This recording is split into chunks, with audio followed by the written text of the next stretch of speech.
Ukrainian President Volodymyr Zelensky has told the Munich Security Conference that he does not see a ready U.S. plan to end the war in Ukraine. Zelensky is set to meet U.S. Vice President J.D. Vance on the sidelines of the summit addressing world leaders. Vance has emphasized the shift in U.S. policy, declaring that there is a new sheriff in town, in reference to President Donald Trump. Vance has told the Wall Street Journal that Moscow could face sanctions and potential military action if Vladimir Putin fails to agree to a peace deal ensuring Ukraine's long-term independence. Meanwhile, Trump has stated that U.S., Russian, and Ukrainian officials would meet in Munich, but Moscow has denied sending a delegation. The war has now lasted nearly 3 years since Russia's full-scale invasion. Що у нас сьогодні повинна бути зустріч з віце-президентом. Я б хотів би з ним про це поговорити. Ті його сигнали були сильні. Ми дякуємо за це. І що стосується президента Трампа, у нас була розмова година, чи начебто десь так, довга була розмова. Достатньо розмови, щоб поговорити про деякі деталі. Недостатньо для того, щоб сформувати план. Я не бачу, що є готовий план у Сполучених Штатів. Я вважаю, що це дуже важливо. Я передав президенту Трампу, я готовий в будь-який момент. Мені нічого не потрібно для цього. Ні цифри, я все знаю. Ми готові в будь-який момент реально говорити. Ми розуміємо географію своєї держави, ми бачимо, де найбільші ризики. Ми готові говорити про все. Від контингенту до гарантій безпеки, від НАТО, ми в НАТО, або НАТО у нас. Ми готові до будь-якої конструкції, щоб зупинити Путіна. Ми відкриті, але ми хочемо діяти згідно міжнародного права, згідно закону і згідно превенції майбутніх страхів або жахів для всього світу повернення Путіна. So to discuss this, we are joined by National Security, Defense, Intelligence and Statecraft Practitioner Godbless Otubure. He joins us from Washington, D.C. God bless you. Welcome. Thank you very much for joining us this evening. Thank you for having me. You're welcome. Now, please do tell us, what are the implications of President Zelensky's statement about the lack of a ready U.S. plan for ending the war? I mean, what it does is that it sort of pushes a little bit of doubt, or it puts some level of doubt on what the president, has said. And what that means is that you would need to be able to understand the implication, because whereas a couple of hours ago, the president said,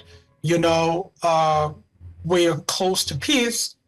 What Zelensky is now saying is that we're not really there yet. So, and not having a full plan is also what what Zelensky is saying. That look, the president may be saying we're close to it, but let's not get over ourselves yet. That we're still far from it, because there is really no plan to say this is what we've agreed. These are the concessions. This is what we're going to be signing as a peace treaty, and all of that. And I think that is just what Zelensky is saying in essence.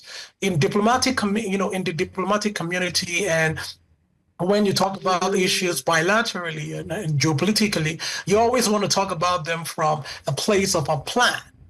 And not just saying you've spoken to one person and you come out and then you say, oh, I've spoken to this other person as well.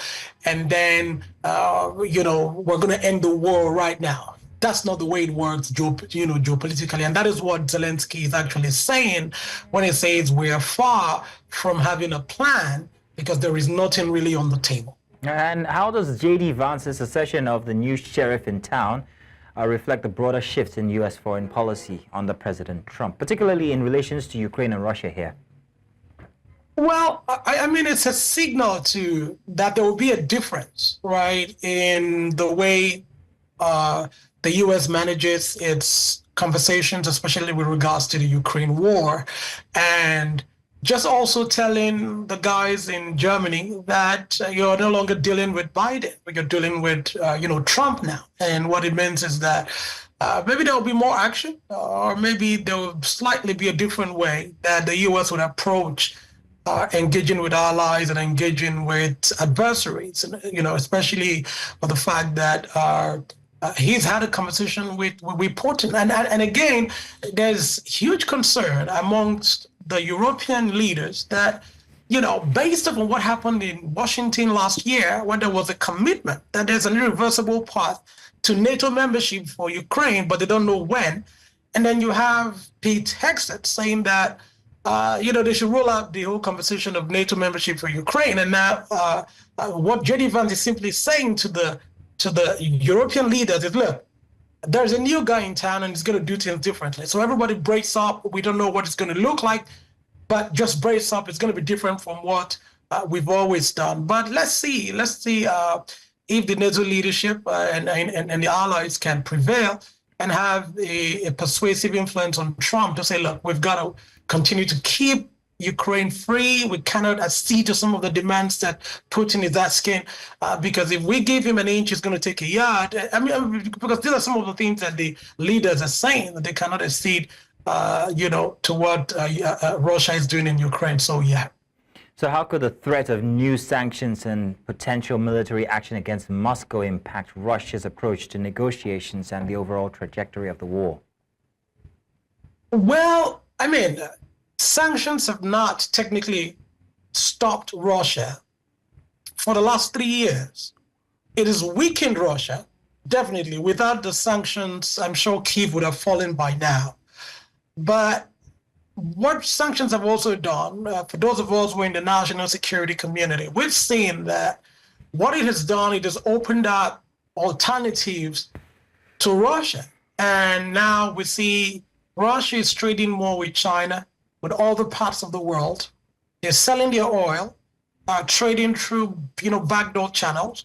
And we've also seen that technically what they've done with the sanctions is to actually infiltrate the supply chain and somehow find way to get U.S., equipment and technology from the open market. So of course, if Putin says he's not agreeing to a peace deal and he wants to keep moving on Ukraine, that is going to be devastating for him, I believe, militarily and, of course, geopolitically and strategically. But what I can say is there won't be a rollout of maybe severe sanctions that could probably cripple the economy, and that would definitely impact his ability to wage the war.